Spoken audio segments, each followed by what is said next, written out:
चलिए शुरुआत करते हैं आज के चैप्टर की। आज मैं बताने वाला हूं आपको एडवर्ब। एडवर्ब यानी क्रिया विशेषण।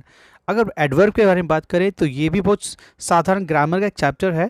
ग्रामर में बहुत यूज़फुल चैप्टर कैटेगरी में आते हैं, पर जनरली स्पीकिंग में इन पर हम लोग फोकस नहीं करते, जैसे कि हम हिंदी में व्याकरण वगैरह पे भी नहीं करते थे उसी तरीके से।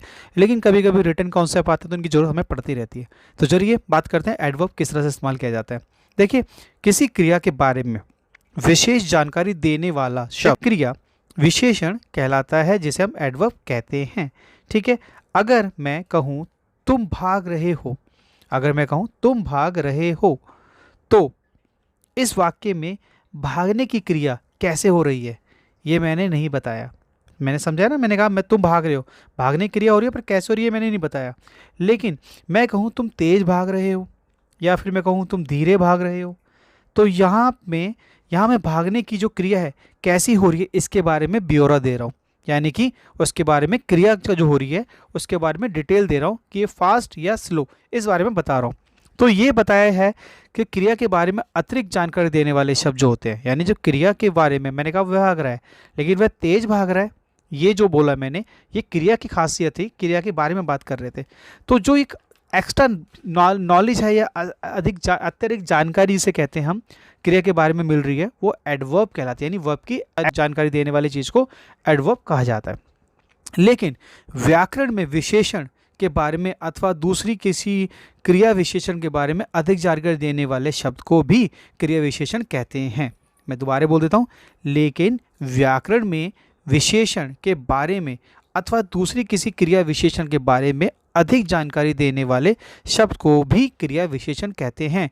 निम्न वाक्यों के लिए हम बात करें तो मैं कुछ एग्जांपल लेके बात करते हैं। जैसे कि मान लीजिए मैं कहता हूँ this is a very good book, है ना, तो इस तरह बोला जाएगा this is a very good book.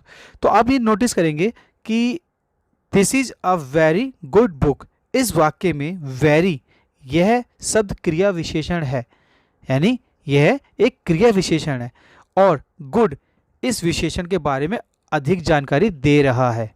आपको समझ आया? दोबारा बोलता हूँ, इस वाक्य में जो वेरी है ना, ये शब्द क्रिया विशेषण है, यानी ये शब्द जो है विशेषण क्रिया की विशेषण की बात करता है, यानी एडवर्ब की बात कर रहा है। और गुड जो है इस विशेषण के बारे में जानकारी दे रहा है, यानी बुक के बारे में ज़्यादा जानकारी दे रहा है कि हाँ ये बुक कैसी है। मेरी बात समझे आप?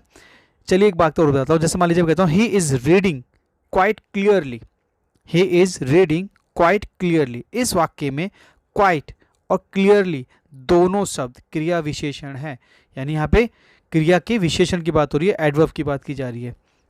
ठीक है, यानी कि क्वाइट यह है क्रिया विशेषण है, क्लियरली इस दूसरे क्रिया विशेषण के बारे में जानकारी दे रहा है। आई होप आपको समझ आया होगा। बहुत बड़ा मुश्किल सा चैप्टर नहीं है एक्चुअली, पर मैं मानता हूँ कि जब तक आप प्रैक्टिस करेंगे नहीं तो चैप्टर अच्छे से क्लियर होंगे नहीं। ठीक है, चलिए ये था छोटा चैप्टर एडवर्ब। जैसे मैंने कहा कि मैं छोटे छोटे चैप्टर लाऊंगा जल्दी जल्दी क्लियर करने के लिए आपको। आई होप आप जल्दी जल्दी से समझते जाएंगे और जल्दी जल्दी क्लियर भी होते जाएंगे। थोड़ी प्रैक्टिस अपनी तरफ से भी करिए। ओके, चलिए जल्दी मिलते हैं नए चैप्टर के साथ। जब तक के लिए बाय बाय।